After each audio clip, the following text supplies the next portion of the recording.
This rookie class debate is nasty because both groups have real players and future all-star talent. People rush straight to the top and stop after the first shiny name. That's lazy. A class is not just the best player, it's the best 5, its fit, its reliability, its upside. It's also the ugly question. If you had to win a playoff series tomorrow, which group are you trusting? And if you had to bet on the next 5 years, which group are you buying? So that's what this is. The 2024-25 class already has an official top 5 through the all-rookie first team. Stephon Castle, Zaccharie Risacher, Sarr, Edey, and Jaylen Wells. The 2025-26 class does not have the official team yet, but by mid-March the top 5 is pretty clear. Kon Knueppel, Cooper Flagg, VJ Edgecombe, Harper, and Maxime Raynaud. Quick pause. About 9 out of 10 people watching this aren't subscribed. It's really not that hard to hit that button, so go ahead and subscribe. Honestly, the first class feels more complete right now. The second feels more dangerous long term. Let's start with the 2024-25 group. Stephon Castle is the headliner because he already has the hardware. Rookie of the Year, all-rookie first team, all 100 first team votes. He averaged 14.7 points, 4.1 assists, and 3.7 rebounds, led all rookies in total points, and handled a real on-ball burden as a big guard. Who blows right by? Castle punishes the rim and Aldama. You can see the outline already. He's built to pressure the rim, defend, run pick and roll, and keep scaling as the jumper improves. That's a nice foundation next to Victor Wembanyama. Risacher gave Atlanta exactly what teams hope the #1 pick eventually becomes. A big scoring wing who can start right away without looking overwhelmed. He averaged 12.6 points and 3.6 rebounds in 24.6 minutes, shot 35.5% from 3 on 4.6 attempts, and had late season explosions of 36 and 38 points. LeVert with the takeaway, and underneath is Risacher all alone. The stat line doesn't scream yet, but the body type and scoring wing profile are obvious. If the strength and playmaking keep growing, that's an all-star archetype. Sarr might be the most interesting long-term chess piece in that class. He averaged 13 points, 6.5 rebounds, and 2.4 assists, added around 1 to 1.5 blocks a game, and finished real stretch big offense while still giving Washington mobile size on defense. There's still rawness there, the offensive feel comes and goes, the jumper isn't fully settled. JP, nice pass inside. Sarr!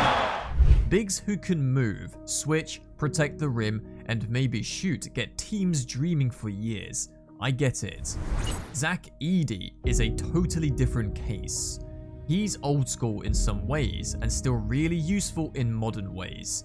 He averaged 9.2 points, 8.3 rebounds, and 1.3 blocks, led rookies in field goal percentage at 58%, and led them in rebounds too. He had a 21 rebound game against Detroit, and nobody is confused about what he is.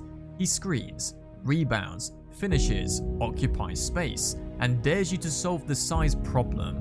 That matters. Jaylen Wells might be the safest player in either top 5 if we're talking role translation. Number 39 pick, all rookie first team, 74 starts. He averaged 10.4 points, 3.4 rebounds, and 1.7 assists, shot 35.2% from 3 on 5 attempts, and 82.2% from the line. He's a low maintenance, high IQ wing who doesn't need the offense to revolve around him. Every good team wants one. Picked up by Smart. Jaylen Wells going strong to the rack with 2 hands. So when you stack that 5 together, you get balance. Castle gives you the big guard creator, Risacher gives you the scoring wing, Sarr gives you the modern two-way big, Edey gives you rebounding and interior presence. Wells gives you the plug-and-play 3 and D-wing. That's why I think the 2024-25 class has the more reliable top 5 right now. It covers more situations and has fewer weird gaps. Now let's get to the 2025-26 class, because this is where the ceiling conversation gets spicy. Cooper Flagg is the best individual player between the 10 for me right now. That's not disrespect to Castle or Kon Knueppel, who has a real argument for best offensive rookie season here. Flagg is just doing too much. Around 20.2 points, 6.6 rebounds, and 4.4 assists as a rookie, plus 108 stocks by March 10th, with 62 steals and 46 blocks. That is star production and star activity. Add the 49-point game against Charlotte, multiple 30-point games, and Dallas already treating him like a cornerstone. He's on a franchise player track. Kon Knueppel is the reason this class feels explosive. He's at roughly 19.2 points, 5.3 rebounds, and 3.4 assists, and he already broke the all-time rookie 3-point record. He got past 207 threes with games to spare and pushed beyond 209, while leading the entire NBA in made threes. Not rookies, everybody. That is absurd. He bends the floor, and he's not one-dimensional. He can run secondary actions, make good reads, and punish defenses for overreacting. People still undersell how rare that shooting profile is. This is gonna go in! Yes! VJ Edgecombe is the guy who might get less mainstream hype than Flagg and Kon Knueppel, but coaches are going to love him forever. He's around 15.3 points, 5.5 rebounds, and 3.9 assists, with nearly 3 combined steals and blocks. Philadelphia has already handed him major on-ball reps at times, especially with injuries piling up, and he's handled it well. He can defend at the point of attack, pressure the rim, rebound like a bigger wing, and make enough plays with the ball that you can imagine him growing into a really good number 2 option. Winning teams are going to love him.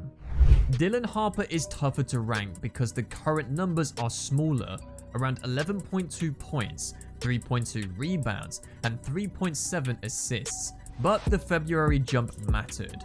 Western Conference Rookie of the Month, around 12.5 points, 4.9 assists, and 3.9 rebounds on 55.4% shooting in a month where the Spurs went 10-0 in his appearances. The size is real, the pace is good, and the pick and roll game already looks like it belongs. If the jumper settles, his whole profile gets pricier. Maxime Raynaud is the value hit monster in this class. Number 42 pick, already around 10.9 points and 7.2 rebounds on about 56% shooting, with 13 or 14 double-doubles and a spot inside the top 5 of the rookie ladder. That's the pass right there. Max! That is huge for a second round big. He might not have the same ceiling as Flagg or Kon Knueppel, but good centers with touch do not stay underrated forever. What makes this harder than a normal class debate is that these styles are so different. The 2024-25 group gives you structure. You can picture the lineup, the roles, the playoff minutes, the clean substitution patterns. The 2025-26 group gives you pressure points. Flagg bends the game one way, Kon Knueppel bends it another, Edgecombe adds real two-way punch, and Harper gives you another ball handler who can matter late. Even Raynaud changes the feel of the group because he is not just surviving at center, he is producing as a rookie right now. And one more name here is Carter Bryant. He's not in the top 5 rookie race right now, so I'm not forcing him into the class rankings, but the upside is real. Once he develops more, I expect him to be very good next season. So here's the real split. If you ask me which top 5 I trust more today, I lean 2024-25. Castle, Risacher, Sarr, Edey, and Wells feel more stable. They've done the full rookie season already. Their roles are cleaner, their weaknesses are easier to work around, They give you more front court certainty too, especially with Sarr and Edey covering very different kinds of size.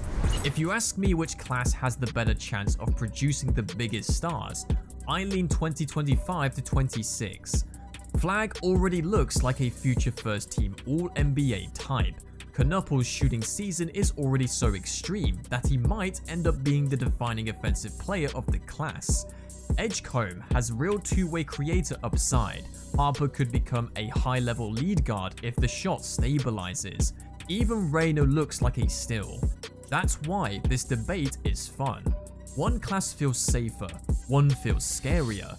The 2024-25 group looks like a team a coach would trust. The 2025-26 group looks like a class that could break the league if enough upside cashes out. My personal answer right now? If I had to pick the better top 5 in March 2026, I'm taking the 2024-25 class by a small margin because it is more complete and more proven across all 5 spots. If I had to bet on which class gives me the best player and maybe the most star power by 2030, I'm taking 2025-26. That's probably the fairest answer.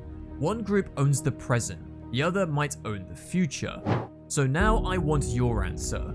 Which class are you taking? The safer, more balanced 2024-25-5, or the higher upside 2025-26 group with Flagg and Kon Knueppel at the top today?